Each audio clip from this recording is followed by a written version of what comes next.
Welcome back to the Shortcoat Podcast, a production of the University of Iowa Carver College of Medicine. On today's show... If it's not clear why you're being asked to do that reflection, it feels sort of aimless. And why am I being asked to do this thing? After every interview, somebody will go on there and be like, I was in like BU and this is exactly what happened. No one's in there being like, I had a great interview. It's like a Yelp review. With me today in the SCP studio, it's the brilliant and elegant M4, Madeline Cusimano. Hello. Next to her is the insightful and delightful MD PhD student, Riley Bush. Hello there. Over there, it's the exceptional and incredible M3, Ananya Munjal. Hi. Joining us from the internet is the honorable and indomitable M4, Emma Barr. You're too kind. And we're also joined by Kate DeCherry, the Writing and Humanities Program Director. Thank you for coming, Kate. Yes, my pleasure. Before we begin, I want to welcome back our friends at Panacea Financial as the sponsor of this episode, who want to tell you about their 2022 Match Week giveaway. So stay tuned for that a bit later in the show. Ananya, where the hell have you been? Oh my God. In a pit called clinical rotations. I've successfully clawed my way out. And now I'm studying for STEP, which, as I was saying, is a different, shallower pit, I think. Anyway. Shorter pit. Yeah, shorter pit for sure. Yeah. This is the worst time in my medical life. I don't know. I am sleeping and working out, and I call that better. And also, it's pass fail. That's the key to the whole thing. But yeah. Just it by a year. Unless you're taking it right now. Unless you're taking it in the next 3 days. Yeah. Which, good luck to anyone that's listening. To my peers who are more ambitious. Do you know if many people in your class are taking it for a score? I stopped asking because it made me nervous. But my poll so far, Good plan. I know, right? And then when I study at the med school, I feel like maybe that skews the population of people that are trying to stay focused right now. I think it's in our class-wide poll, I think it was 60% at that time we're doing a pass-fail, and 40%-ish we're doing it for a score.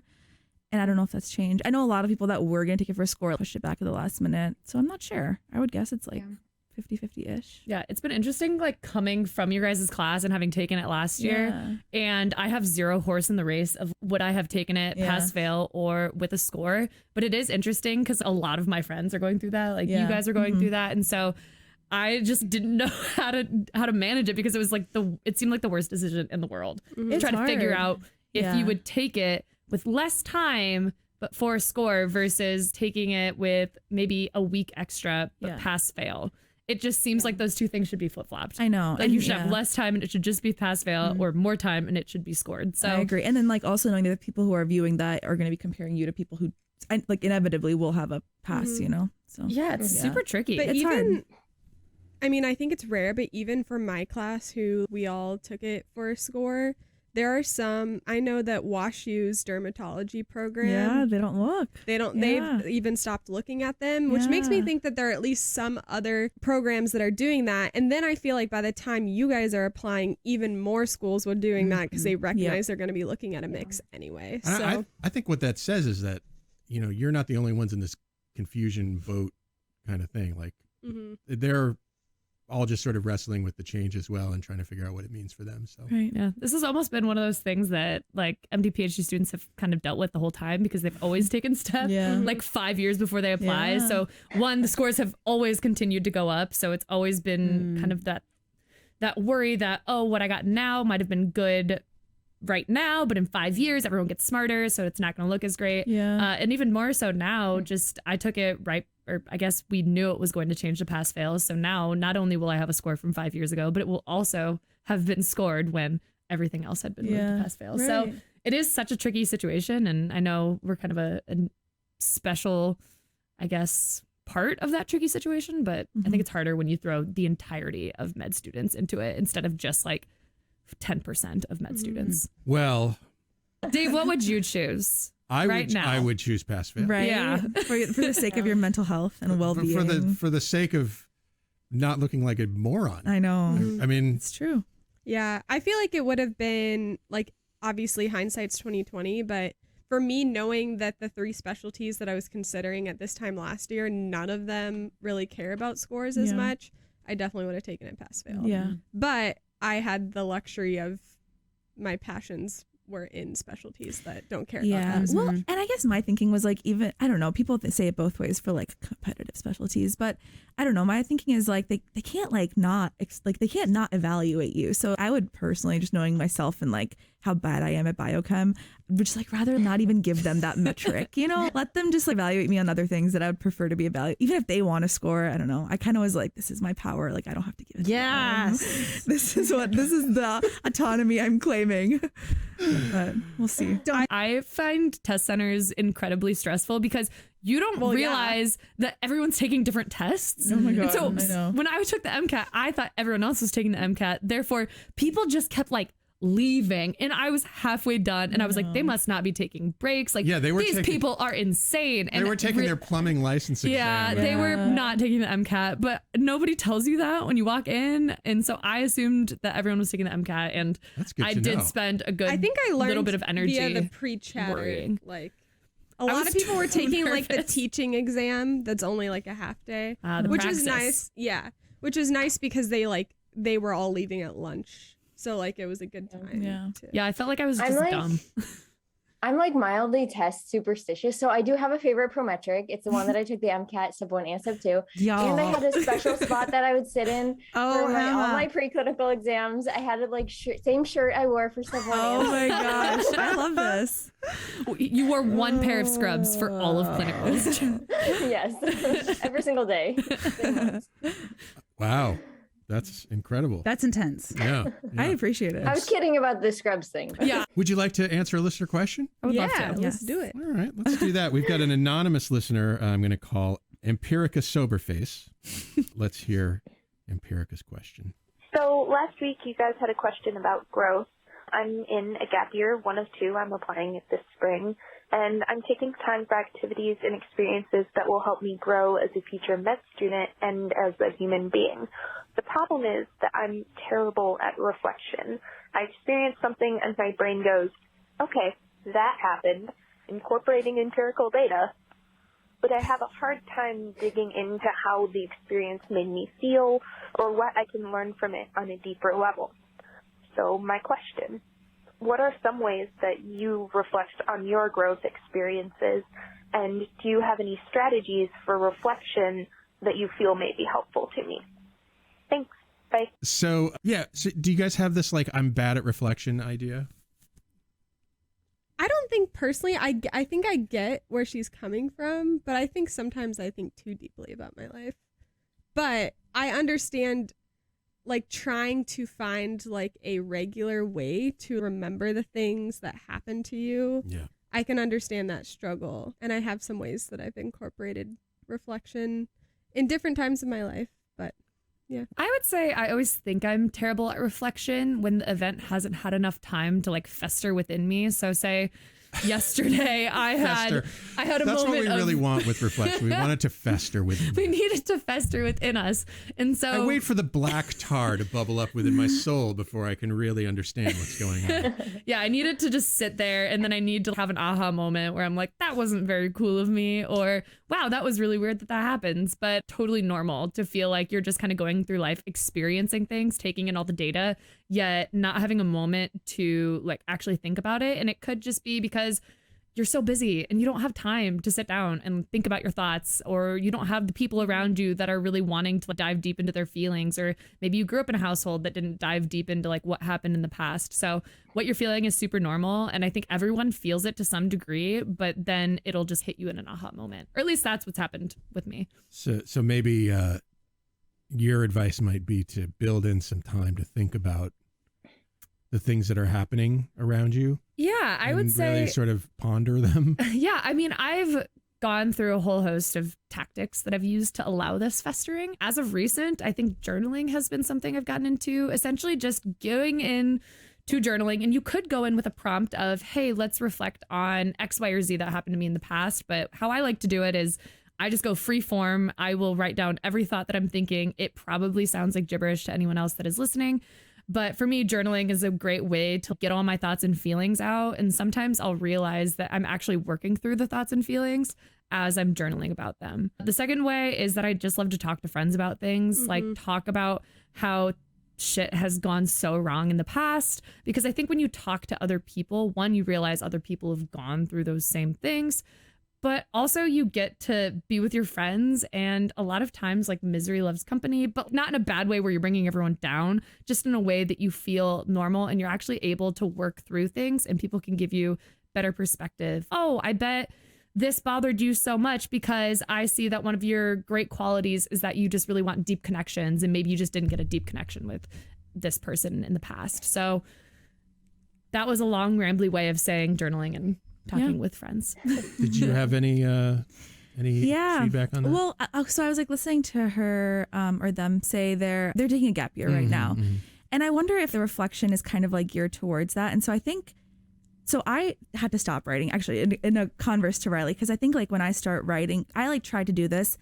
And then I think I get very caught up in kind of what it's, to me, sounds like the questioner's problem was, which is like, you want it to be like some perfect end, and like you have an experience and you think, what does it mean? And there needs to be some great lesson that either I for myself can glean from this, or I for the future, I say, this happened to me all the time when I was applying. I was like, this is great and meaningful in some way. And I like want to portray this to somebody that wants to know why I'm interested in medicine. That was like my goal at the time.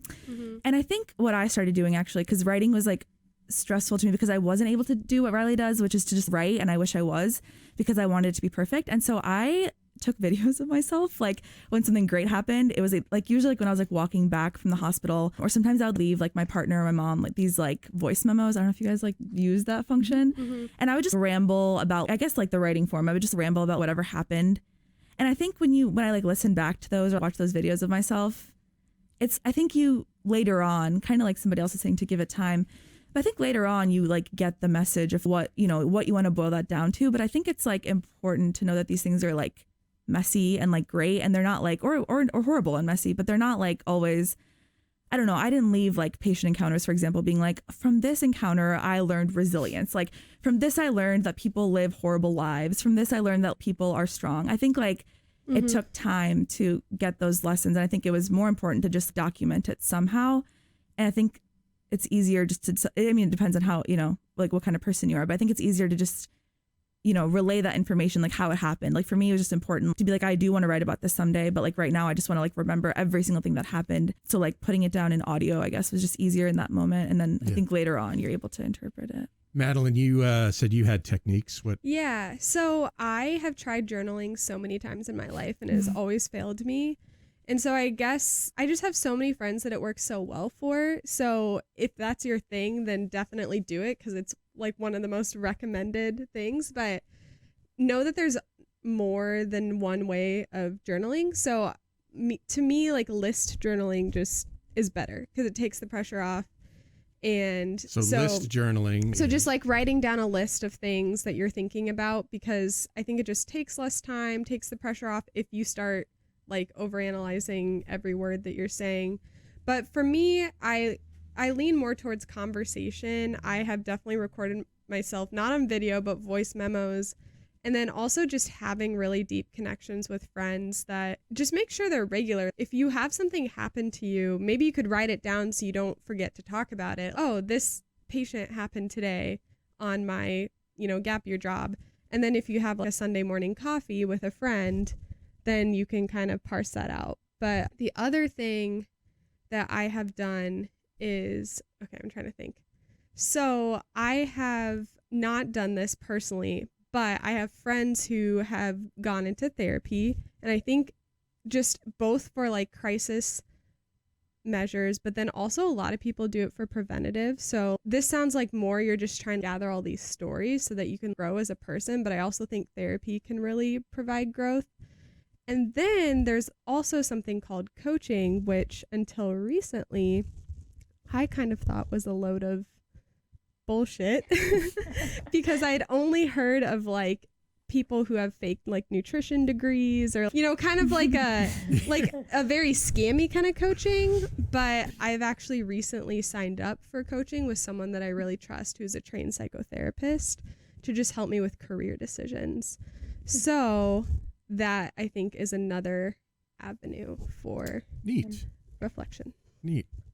I think I would echo a lot of what's already been said. I think being a reflective person, like some people are just naturally more reflective and introspective than other people. And I don't think that's necessarily good or bad. Sometimes it's suck. I would say I'm more of a reflective person.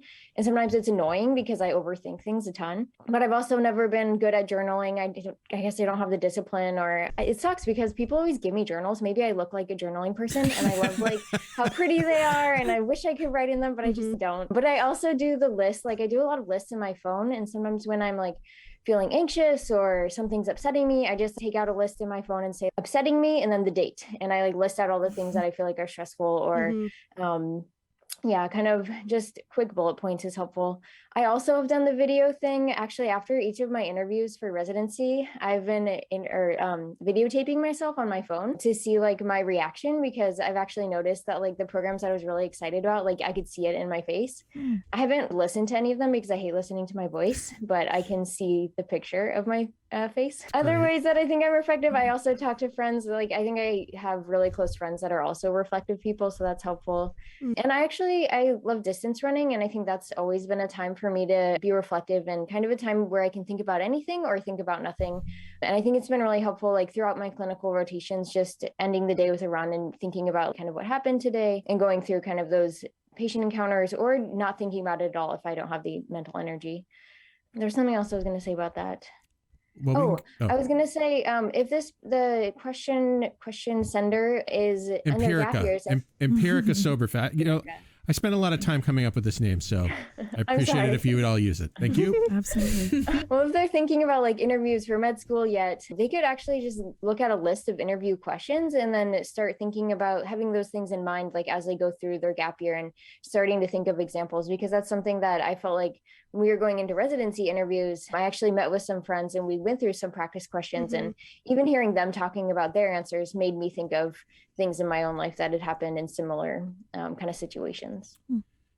I thought it's important. It might be important for Empirica to have a goal, to have a specific goal, because I think you guys are asked a lot to reflect. But just like empathy, reflection is poorly defined in many cases. And I know that's something that bothers Kate sometimes. Kate, what do you think? It bothers me all the time. Okay. I mean, so what I think, we talked about this morning. Dave was like, hey, I have a question about reflection that came in. And I talked at him like a wall for 25 minutes. Because I think there's y'all are, and in lots of contexts, I think people are asked to do reflection. Y'all are asked to do reflection from the beginning of the time here. And my experience of it in general is that if it's not clear why you're being asked to do that reflection, it feels like you're either not going to get anything out of it, or it's sort of aimless. And why am I being asked to do this thing? So I think that it's important to think about the purpose of the reflection. And I think there's lots of complicated relationships with journaling. I feel like sometimes here it's a version of that. It's a sort of school formalized version of journaling. And to me, the question is, why are you doing it? What do you want to do with it? What is the actual purpose of doing this? And then I think the other thing that's super important to think about is, one, like the way that we experience life is as messy as y'all described and as y'all live. And then what we do is jam it into a narrative form. We jam it into a story form, and we give it shape so that we can make sense of it. And that means that we are authoring like our own experiences and stories and memories. And so we're manipulating them. And so to figure out like what they mean or how to get the meaning out is complicated, because we've inserted our lens and perspective, right? Like I can't journal because when I was in college and after, I was telling this to Dave, I was like, journaling is where I put my sorrow and my sadness and my feelings. Dear diary. I'm going to write I'm going to listen to indie rock and have feelings. And I did it. And it was so not true to what my actual lived experience was. And I was like, this is actually making me sad. And I'm not. And I don't know what else to do, because this is what journals are for. They're like for my angst. And I was conjuring angst. And that's because I was like, oh, that's my understanding of this narrative structure, this narrative form. And it's actually, I'm like doing it to myself. And so I think we have to pay attention to the degree to which we're authoring our stories and experiences in that way, because we have a certain amount of agency, but we're used to like a romanticized version of what a wedding is like, or a marriage, or what our life is supposed to look like. And y'all know I talk about this all the time, what a med student is supposed to look like, what med school is supposed to feel like, and all this stuff. And for Empirica, like Gap year, you're supposed to grow as a person and find yourself and whatever. And you don't maybe know what for sure that's going to look like. So I always say, don't try as best as possible to pay attention to what you're thinking about and what's front of mind. But, you know, let it, and then if you want to document it however you're comfortable with it. But I always say it's more about paying attention to what's front of mind so that you notice it. Just notice it. You don't have to necessarily jam it into a story form or give it purpose and meaning. And I think the other thing that's super important to me that is like maybe the most impactful is, what is the context in which this experience is happening? Because it's being pushed. It's being pushed by what med school expects of you, what gap year expects of you. And those things push on and force the story into other kinds of shapes. And so I think, and then I think the other question is, when we talk about growth and like reflection, we're talking about, what do we value? What do we want our life to look like? What brings us joy? What brings us confusion? And you get a lot of external messages, especially y'all who are pre-med, MD, PhD, and med students. And so I always think too, as you're identifying and describing that meaning, who's deciding where there's value and where there's not? And what's coming from you, what's coming from externally, what's coming from what you think a gap year should produce in your personal growth? And feel free to discard anything that doesn't feel real. Yeah, I totally agree with that. I mean, I always feel like, you know, and I've said this on the show before, define your metric, figure out what is important to you. Don't worry about what it's important to other people. Figure out what is important to you. Yeah. What are your goals? Because she really it's really more, her question is more centered on growth. Right. So I feel growth like in what way? Then reflection. So yeah, what are your goals? Because some people's goals for the gap year is just to have as much fun before they go into medical school, and which is a very reasonable goal. Yeah, that was kind of my goal. Yeah. And other people just want to, you know, more practically build up their resume, or just even, again, like more personally work things out. I think always a great goal for gap year is learning how to do adult things, because adult things during med school, learning how to do them is really hard. So it's just, okay, I'm going to learn how to meal prep, and I'm going to learn how to file my taxes and stuff like that. But that might not be what she's talking about. But yeah, define your goals. I've been really impressed by, I feel like the past few questions we've gotten have been about growth and gap years. And I remember in my 2 gap years, I wanted to make money and to apply to med school and to watch Netflix. Those were like my goals. So you guys are much more lofty than me. Perfectly valid. Well, I mean, I wanted to live at least 1 year in my 20s without having anything to study for. Yeah. But it's not like you can't learn and grow doing those things. Yeah, absolutely. Y'all. I mean, like that's what being alive is. Like the next professional academic step, and Netflix, basically. I mean, yeah, I think for me, one of the huge things that I had to break down as I entered med school was, you come from an area where you feel like you must be academically inclined at all times, and med school still is that, or you just want to be the best. Most pre-meds will probably say they got great grades or some definition of a good grade at some time along their track. And so for me, it was, why am I trying so hard for these grades? Like, why am I feeling like I must, for example, at Iowa, why do I feel as though I must honors a course? Because that was something where I had to look back and say, okay, why am I getting all this external validation from how I feel about grades and everything? So that's just like one super great example of what you can start thinking about now on your gap year, which is like, what is my relationship with grades? What is my relationship with external feedback? These are things that I've been thinking about now for the past 3 years. And I still feel like I'm getting way too much dopamine from when somebody tells me good job or you did great on something. Something that you have to think about, because grades are going to be such an important part of the next 4 years, in my instance, many extra years of your life. And so I guess redefining what your relationship with that external validation is can be just one prompt that you could start thinking about now that can serve you so great going into med school. Yeah, I think that's what I mean when I talk about those external things. And I know we've all talked about other things too. We've talked about gender. We've talked about the expectations of kind of what is expected of you, what scripts are imposed upon you by other things and other people, and what of those things do you want to take on, and what do you want to leave behind? And I think figuring that out, and then what I want my life to look like, that's really what growth looks like. But I also think, Empirica, my friend, it takes a lot of time, right, y'all? And it changes. I feel like you may be super clear on what you want in gap year, and in 10 years, you may want some very different things. And so I feel like, too, it's iterative. and you're going to keep writing your response to these stories. And so I think too, paying attention to all that external stuff, and as much as possible, you know, trying to decide, here's the stuff I want to take from those scripts, and there's stuff I don't want that's harming me or making me unhappy or that I think is unhealthy or whatever. And it can be tough to discern that, but I think that's exactly right. Yeah, something interesting that I just actually went through is that, you know, guys, did you guys take that strengths test when we came to CCOM? So the Clifton strengths test, and when I first took it, a lot of my strengths were things like achiever, or just the things where it feels like competition. I want to achieve things. And I just actually had to retake it this week.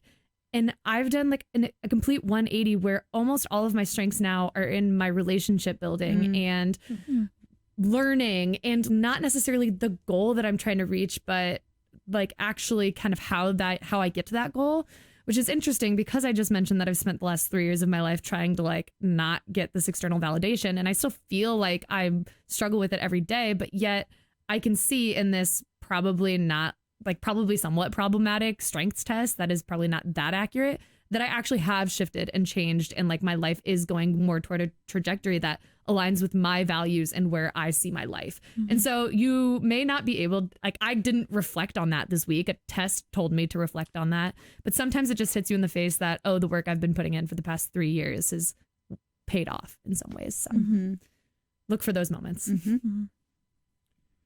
One of the things that I think Kate touched on was, you know, paying attention to how you're feeling about things in a given moment. And I think that's great because it really sort of, it should be highlighting for you what it is that's important to you at that minute. If you're having some sort of reaction to something, that's a good time to pay close attention to that reaction, and at least write it down. You know, store it in some way. So that you can, you know, so that if you want to, you can come back and sort of retrieve that and think about it. And I also will say one other thing, which is don't be hard on yourself. Like y'all are, it's really, I think the folks that come to this kind of place, this kind of educational experience, have the possibility to be hard on themselves. I'll tell you this very quick short story that I think demonstrates that. I might have told some of y'all this before, but I have this really good friend, and she's a poet, and she's a very serious poet. And we were having this conversation one time, and it was this, right? We were talking about our experiences, and she was reflecting, and she was saying that she feels like she's a vessel for some sort of like muse, and that's her poetry, and it comes through her, and she has to be tuned to the right station. And we were having this discussion about poetry, and she was like, anyway, pause that, eyelash curler, no eyelash curler, what should I do? And the truth was, we were getting ready to go to this workshop, and she was way more worried about whether she should or shouldn't curl her eyelashes than being a vessel for a like creative muse.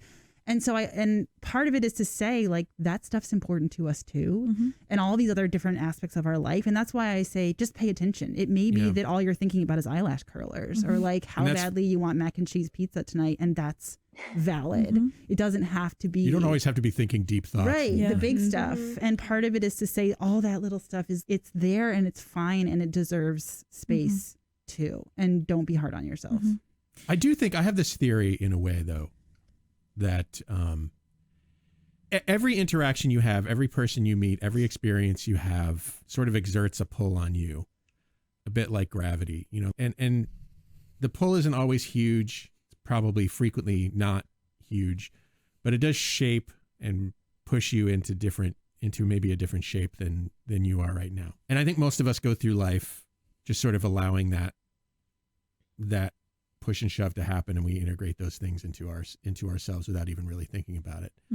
But, you know, I have that luxury of not thinking about it, you know, I guess because nobody's ever going to ask me to reflect on, you know, who is this? Who is Dave Etler anyway? Why do you want this important thing in your life? Because I don't want to go to med school. I feel like very few other places are going to ask you for this sort of reflection on what it is you're becoming, kind of thing.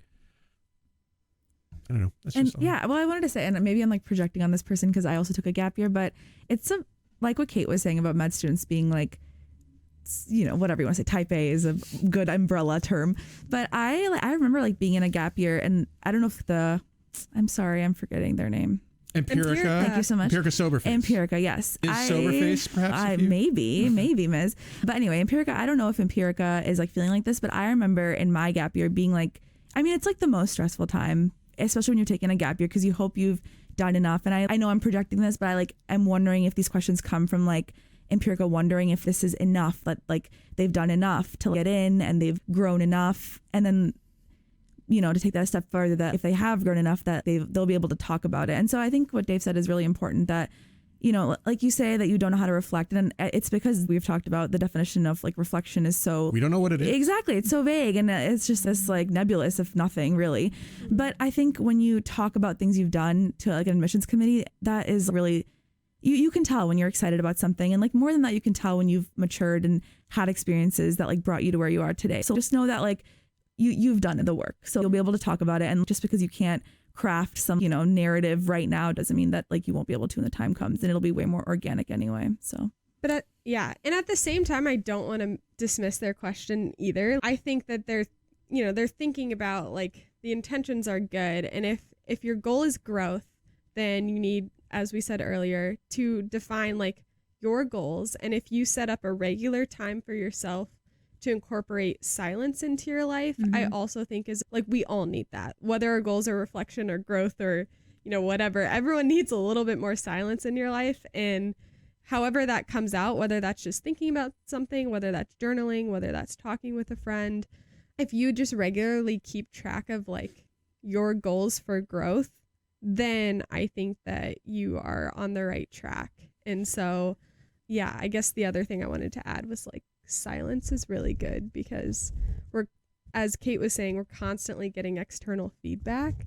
So when you kind of remove that, whether it's social media, whether it's music in the car, whether it's always just having to be surrounded by people, which is my problem, you know, taking some time for myself, I think silence can lead to a lot of really great things. Yeah, that reminds me of something we talked about today. Which was, we had a student doing the humanities distinction track a couple of years ago. And I've talked about this one other time on here, and we've talked about her having her permission to share it, which we should. But what she wanted to do was exactly this, exactly what Empirica's asking about. So her project was, during core year, she took an hour or an hour and a half every weekend. And for 30 minutes, she meditated. But I think if you're not a meditator, you could go for a walk or go for a run or do something where you're not doing other stuff. And during that time, she just walked and paid attention to what she was thinking. And then she wrote it down and just sort of documented it. And she did it for a year. She missed weeks. But then after that, she went back and sort of read and reflected on the documentation of what she had been thinking about and was able to sort of distill some things about the experience of core year and the process. And we have it. We have all of her entries and we have her response to that. And that was her Humanities Distinction Track project. And it's because, and Emma and Madeline know this, like when you get to that point when you're at the end of third year and you're thinking about residency, this is the conversation, right? This is what you're thinking about. This is how you're processing it. This is why when we write personal statements, for me, it's more like, let's process your whole life and think through how you want to shape your narrative. Because really the question is, what do I want my life to look like? What do I actually want my life to look like? So that's another way you can go about it if you want to think about giving structure to this. Y'all are structure people. There's no rubric. I'm sorry, you're not going to get a grade, but that is another way to do it. And Jane did it that way, and I think it really worked for her. You mentioned silence. And one thing I've noticed is that there is very little silence in my life, even when I have the opportunity to do it. What am I doing? What do I feel like I have to be doing when there's nothing going on? I have to be looking at my phone. I have to be looking at the news. I have to be, on Reddit. I have to be listening to a podcast. I have to be, or making one. Or making a podcast. Yeah, contributing to the lack of silence in the world. So that sort of struck me, I think it's something many of us think about, especially us olds who didn't necessarily grow up with a phone in our face.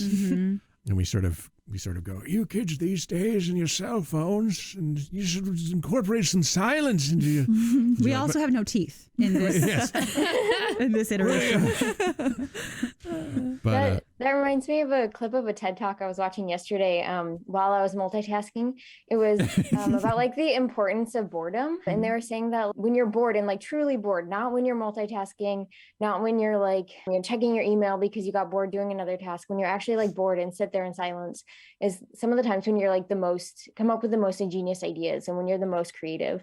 And so I was just thinking about that with the silence, like maybe just let yourself be silent. When you're bored, don't turn to Instagram like I do and watch TED Talk clips. I feel like there's a reason like shower thoughts I was just going to say shower thoughts. I was just going to say that, yeah. And I think I'll be the first to admit too, though, that sometimes like the idea of sitting with my thoughts and just being is terrifying. Not necessarily because I'm afraid of what my brain might do, but mostly because I spend my whole day being inundated with pretty lights and colors and information and learning and reading and friends. And so for me, who tends toward the extroverted side, to sit with myself and just be, that sounds so scary. What am I supposed to do with myself? What am I supposed to do with my hands?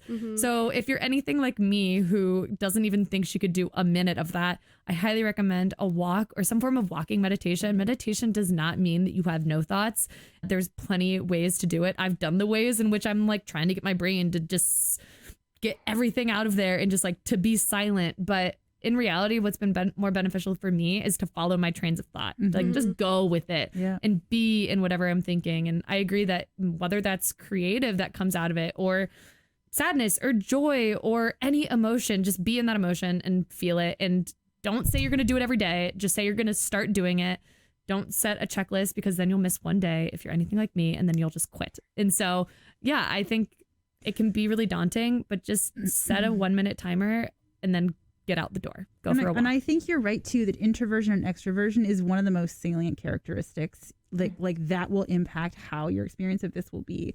Because if you are extroverted and you need that social engagement, you are going to be more obligated to those external pressures because you want to maintain those relationships and you want to fit in that community and all these kinds of things. And so the pressures and pushes on you are going to be potentially more intense. If you are introverted like me and you have no friends and that's fine, then you don't really have that same pressure to sort of fit in the community. You can sort of do your own thing because your isolation is preferable. Yeah. And so that also I think plays a huge role in what your, this reflection, but what your experience of growth or entering med school and stuff will be like. The degree to which you're extroverted or introverted, because you are about to enter a very intense social community.